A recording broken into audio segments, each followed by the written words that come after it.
Okay, everybody, thank you for tuning in. We here at the Leadership Society of Arizona, we come from a long line of educators all the way back from ASU to today. And we've had so many students throughout our years. And one of the things that we love to do is check in with some of our former students and see how they're doing. And today we have Parth Gandhi with us, and he's sharing a lot of his experience with how he took a course from our executive director, Dr. Jacob Kashiwagi, and how that course helped inspire him and give him some tools to be successful in his job now.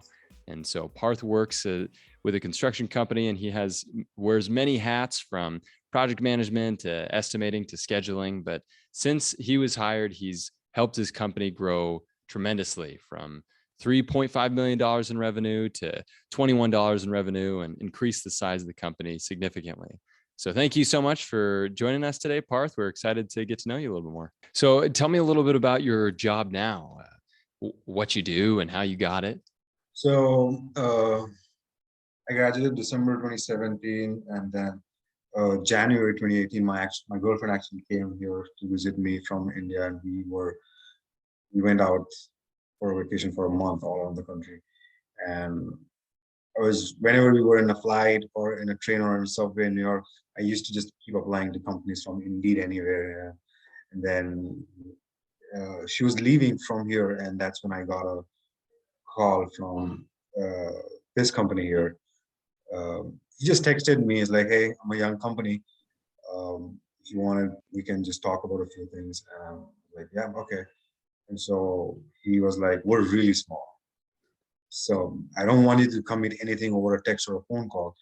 Why don't you just fly out here, just check it out, what we do, and then maybe we can talk about something." And so I just came here, and he took me to all the job sites, and then he was like, "So what do you think?" I was like, I was in a visa crunch, so I would take whatever came first. I needed someone to sponsor my visa, so I didn't care what you pay.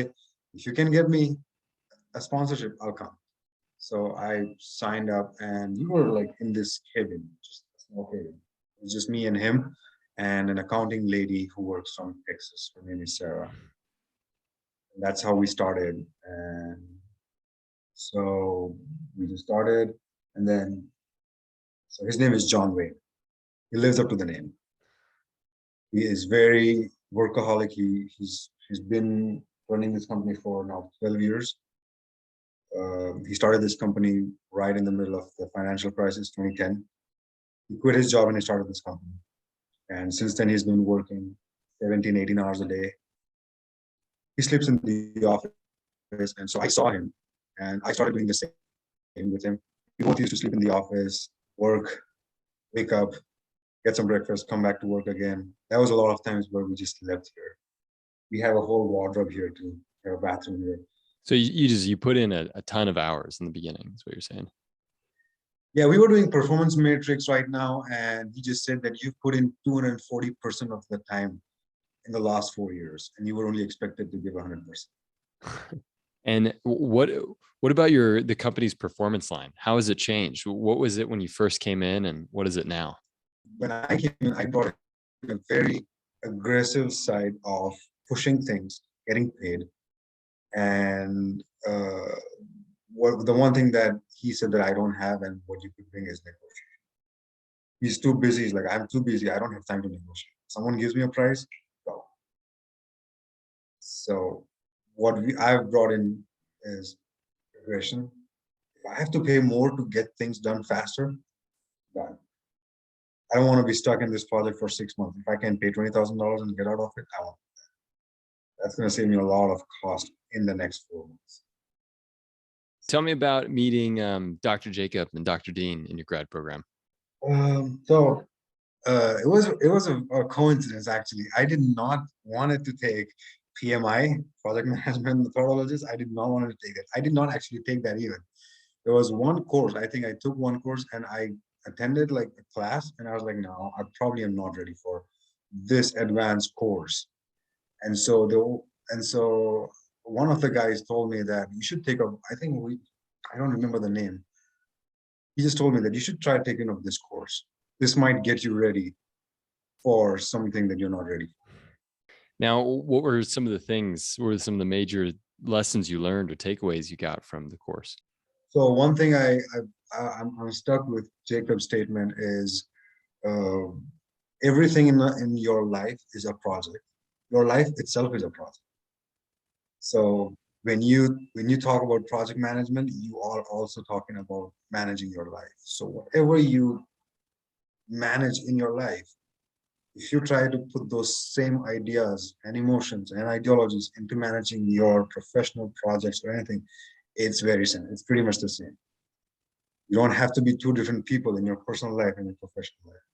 If you could give yourself advice, like you were to talk to yourself in college and you were to give advice to you as a college student, what advice would you give? I think when I was at ASU, I I just wanted to be too independent too fast, Mhm. and so I wanted to do this so I can pay my rent. I wanted to do this so I can pay my bills.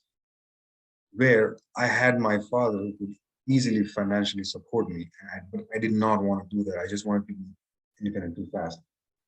I think if I would have uh, taken that support again from my father and would have given more time to, let's say, be with Jacob, just shadowing him around and do some courses more like personal lessons, personal trainings, RAs, TAs.